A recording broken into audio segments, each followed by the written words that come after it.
Assalamualaikum warahmatullahi wabarakatuh. Kami dari kelompok 4 akan mempresentasikan tentang materi manajemen sumber daya manusia dengan saya sendiri moderator. Saya akan memperkenalkan anggota kelompok 4, yaitu yang pertama ada Ferry Armalarena, yang kedua dengan saya sendiri Christina Sofi, yang ketiga ada Inggil Budi Utami, dan keempat ada Firsa Oktavirawan. Materi pertama akan disampaikan dengan saudara Ferima.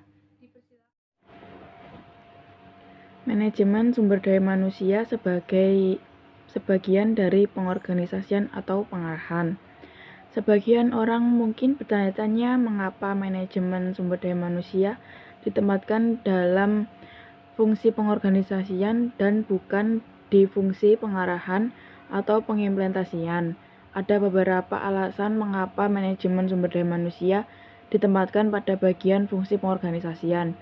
Alasan pertama, manajemen sumber daya manusia dimasukkan sebagai bagian dari fungsi pengorganisasian dikarenakan salah satu esensi dari fungsi pengorganisasian adalah pengalokasian keseluruhan sumber daya organisasi ke dalam suatu struktur organisasi tertentu yang dibentuk. Alasan yang kedua, fungsi pengarahan dan pelaksanaan yang hanya akan dilaksanakan jika alokasi sumber daya manusia telah dilakukan dalam fungsi pengorganisasian. Alasan ketiga, kunci pokok pertama sebelum sumber daya manusia diarahkan dan dimotivasi adalah ketika sumber daya manusia ditentukan dan ditempatkan di mana kegiatan menentukan dan menempatkan lebih cenderung berada di dalam fungsi pengorganisasian. Alasan keempat, dikarenakan ilmu sosial, khususnya ilmu manajemen, tidak dapat dipisahkan salah satu lainnya dan saling berkaitan, maka penulis berpendapat tidak terlalu menjadi masalah sekiranya manajemen sumber daya manusia ini ditempatkan di bagian fungsi pengorganisasian maupun di bagian fungsi pengarahan. Pentingnya sumber daya manusia dalam organisasi. Ungkapan John Camless dari Cisco System, salah satu perusahaan perangkat lunak terbesar di dunia, menunjukkan kepada kita bahwa sumber daya manusia di sini mencakup keseluruhan manusia yang ada di dalam organisasi perusahaan, yaitu mereka yang secara keseluruhan terlibat dalam operasional bisnis perusahaan dan level yang paling bawah. Setiap satpam, pekerja di bagian pemproses barang untuk jenis perusahaan produksi, atau juga tenaga penjual langsung direct seller yang direkrut perusahaan hingga posisi direktur utama Chief Executive Officer yang menempati level teratas dalam bisnis perusahaan. Pengertian manajemen sumber daya manusia.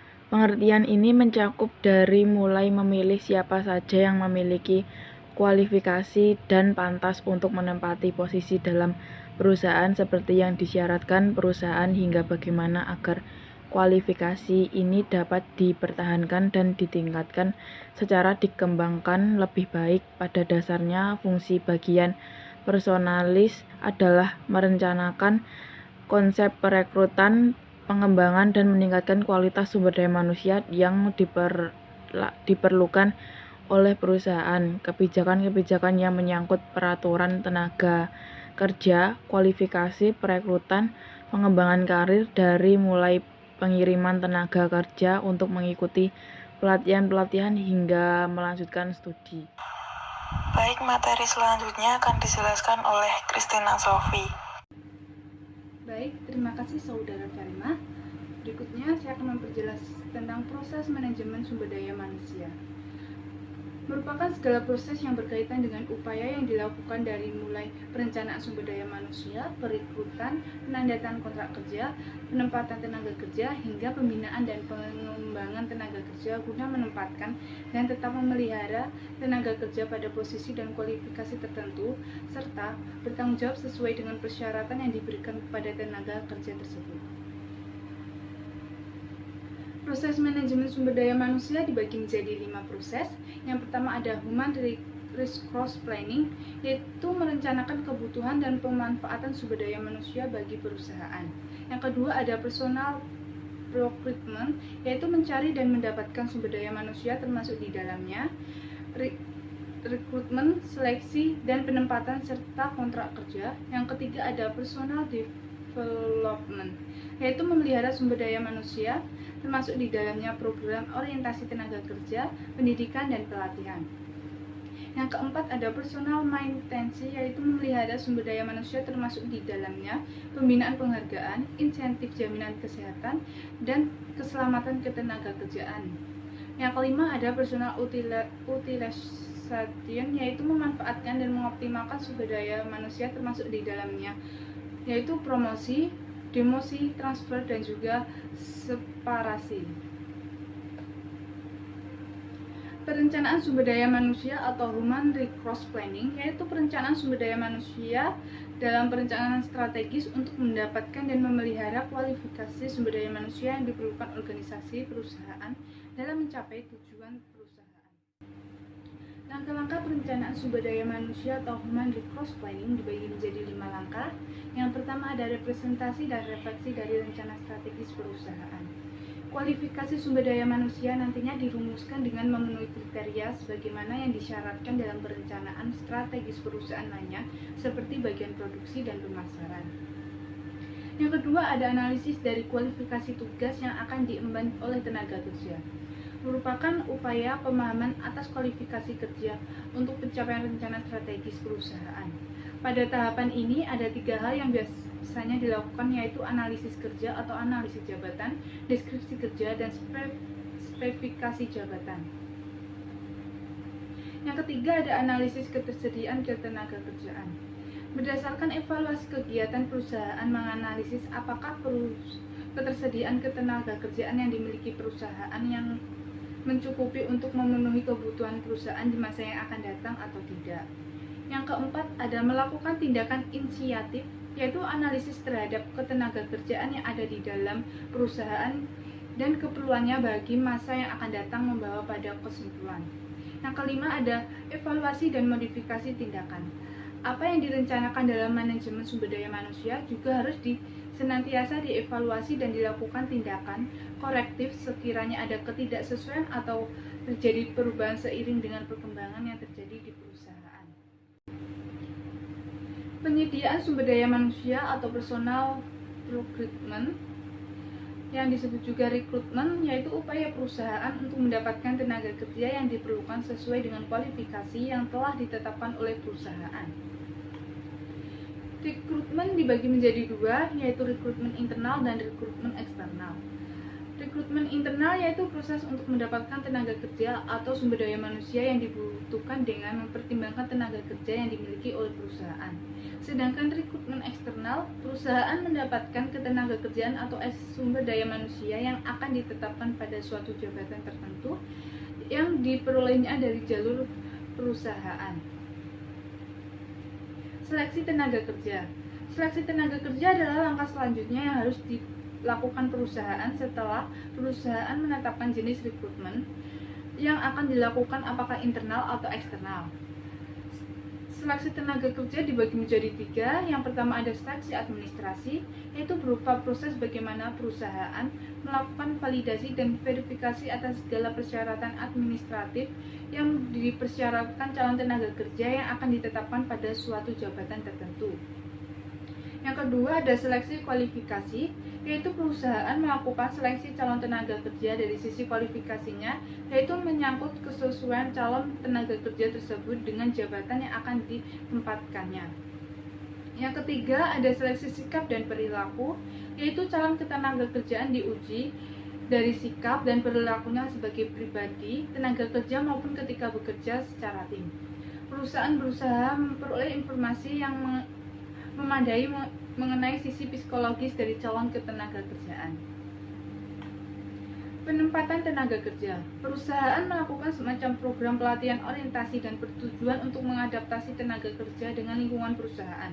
Di bagian ini, tenaga kerja baru direkrut tidak langsung diposisikan pada suatu jabatan tertentu, akan tetapi ditempatkan di bagian manajemen range, Di bagian ini akan dilatih dengan perusahaan juga untuk mendapatkan informasi yang akurat, kesiapan ketenagakerjaan pada bagian tertentu di perusahaan.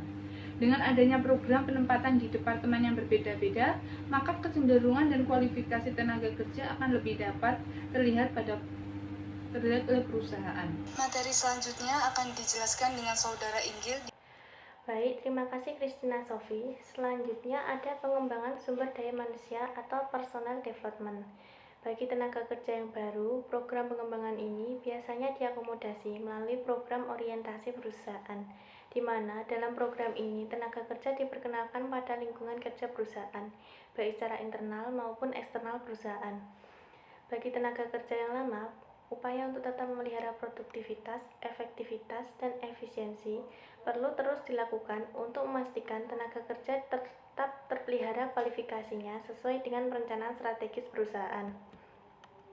Secara garis besar, program pengembangan tenaga kerja dapat dibagi menjadi dua, yaitu on the job dan off the job. Metode on the job. Yang pertama ada coaching atau pembimbingan, yang kedua ada planner progression, yang ketiga ada job rotation, yang keempat ada temporary task, yang kelima ada performance appraisal. Metode of the job. Yang pertama ada executive development program, yang kedua ada laboratory training, yang ketiga ada organizational development. Selanjutnya pemeliharaan tenaga kerja atau personnel maintenance. Perusahaan perlu mengagendakan program pemeliharaan tenaga kerja melalui konsep pemberian kompensasi, yaitu balasan atas prestasi kerja yang baik, dan pemberian benefit, yaitu pemberian penghargaan yang diprogram agar kebutuhan tenaga kerja dapat terpelihara dengan baik. Dan yang terakhir ada pemanfaatan sumber daya manusia. Perusahaan biasanya melakukan beberapa program untuk tetap memastikan tenaga kerjanya senantiasa sesuai dengan perencanaan strategis perusahaan. Di antara program tersebut adalah promosi, demosi, transfer, ataupun separasi. Promosi adalah proses pemindahan tenaga kerja ke posisi yang lebih tinggi secara struktural dalam organisasi perusahaan. Demosi atau penurunan tenaga kerja kepada bagian kerja yang lebih rendah, yang biasanya disebabkan karena adanya penurunan kualitas tenaga kerja dalam pekerjaannya. Yang ketiga ada separasi. Separasi merupakan upaya perusahaan untuk melakukan pemindahan lingkungan kerja tertentu dari tenaga kerja ke lingkungan yang lain. Yang terakhir ada transfer. Transfer merupakan upaya untuk memindahkan tenaga kerja ke bagian yang lain yang diharapkan tenaga kerja tersebut bisa lebih produktif setelah mengalami proses transfer. Materi selanjutnya akan dijelaskan oleh Firsa Okta. Baik, untuk materi selanjutnya yaitu mengelola keragaman dalam pekerjaan. Setelah perusahaan berhasil mendapatkan tenaga kerja yang terbaik bagi perusahaannya, salah satu program yang juga harus dilakukan perusahaan adalah melakukan pengelolaan atas keragaman yang terdapat di antara tenaga kerja yang dimilikinya. Bagian berikut ini akan membahas mengenai keragaman tersebut. Yang pertama, pengertian keragaman. Karena di dalam perusahaan terdapat berbagai tenaga kerja yang memiliki perbedaan mulai dari umur, agama, dan lain-lain, di mana perusahaan perlu memberikan upaya untuk mencegah perbedaan pendapat tersebut yang dapat merugikan perusahaan. Yang kedua, ada dampak keragaman. Keragaman di antara tenaga kerja sesungguhnya dapat dilihat dari dua sisi, yaitu sisi positif sebagai keunggulan kompetitif yang akan memperkuat organisasi atau perusahaan. Di sisi negatif, yaitu sebagai sumber konflik yang justru akan melemahkan organisasi atau perusahaan. Yang ketiga, ada pengelolaan keragaman dalam organisasi. Apa yang harus dilakukan perusahaan untuk mengelola keragaman dalam organisasi? Karena organisasi terdiri dari dua komponen, yaitu individu dan kumpulan individu, maka ada dua hal yang bisa dilakukan agar keragaman dapat membawa organisasi atau perusahaan mencapai tujuannya, yaitu upaya yang dilakukan secara individual atau strategis individual, dan upaya yang dilakukan oleh organisasi atau pendekatan organisasi. Cukup sekian presentasi dari kelompok 4. Kurang lebihnya kami mohon maaf. Wassalamualaikum